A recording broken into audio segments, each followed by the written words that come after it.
introduce myself. My name is Yan Octaviani, NPM 24,311,041. Here I will explain materials about the environment and corporate culture. Di sini saya akan menjelaskan pengertian the environment and corporate culture secara umum.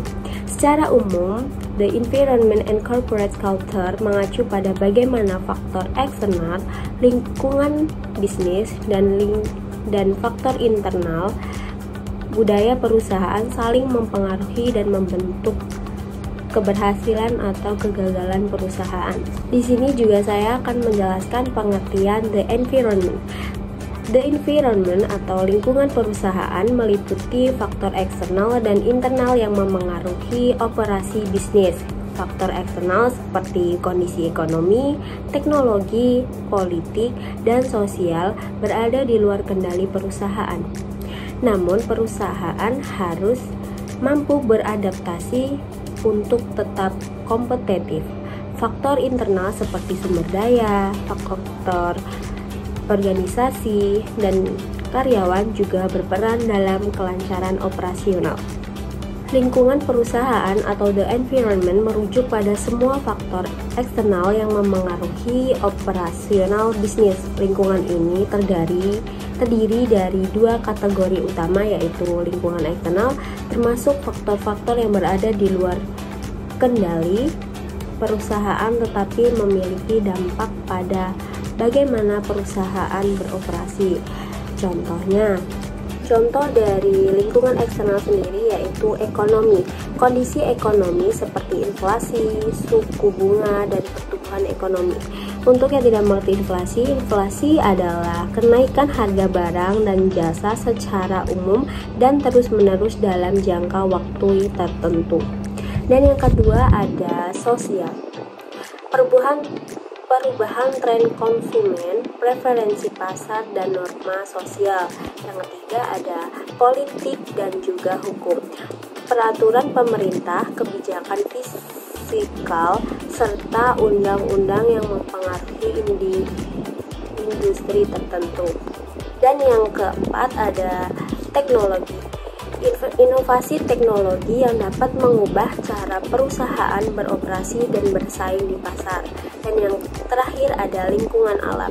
Faktor seperti perubahan iklim, keberlanjutan, dan regulasi terkait lingkungan. Internal sendiri yaitu pertama adalah karyawan, kemampuan, keterampilan, dan juga motivasi karyawan. Yang kedua ada sumber daya. Sumber daya sendiri ada ketersediaan modal, bahan baku, dan juga teknologi internal. Dan yang ketiga adalah struktur organisasi. Bagaimana perusahaan diorganisasi dan cara proses kerja yang disusun. Dan materi terakhir yaitu corporate culture atau budaya perusahaan. Budaya perusahaan adalah seperangkat nilai, keyakinan, norma, dan juga perilaku yang membentuk cara karyawan dan manajemen berinteraksi serta menjalankan bisnis dalam sebuah organisasi. Budaya ini mencakup dan keyakinan, prinsip-prinsip yang dipegang oleh perusahaan, misalnya integritas, inovasi, atau layanan pelanggan. Yang kedua ada norma sosial, cara kerja atau etika yang diterima secara umum oleh anggota organisasi, misalnya apakah perusahaan mendorong kolaborasi atau persaingan antar karyawan. Yang ketiga ada perilaku, kebiasaan atau praktik yang menjadi ciri khas organisasi seperti cara perusahaan mengambil putusan atau menyelesaikan sebuah masalah. Dan yang terakhir ada simbol dan ritual, hal-hal yang melambangkan identitas perusahaan seperti logo, jaringan internet, atau acara-acara khusus yang dilakukan secara rutin. Kesimpulan dari materi ini yaitu keselarasan antara lingkungan perusahaan dan budaya perusahaan sangatlah penting. Perusahaan yang dapat beradaptasi dengan lingkungan eksternal dan memiliki budaya internal yang mendukung inovasi serta kerjasama atau lebih mampu menghadapi tantangan dan mencapai tujuan jangka panjangnya. Adaptasi yang baik dan budaya positif jadi kunci keberhasilan bisnis dalam menghadapi dinamika lingkungan bisnis yang terus berubah. That was my explanation of the material about the environment and corporate culture. I hope it's useful. Enjoy for watching.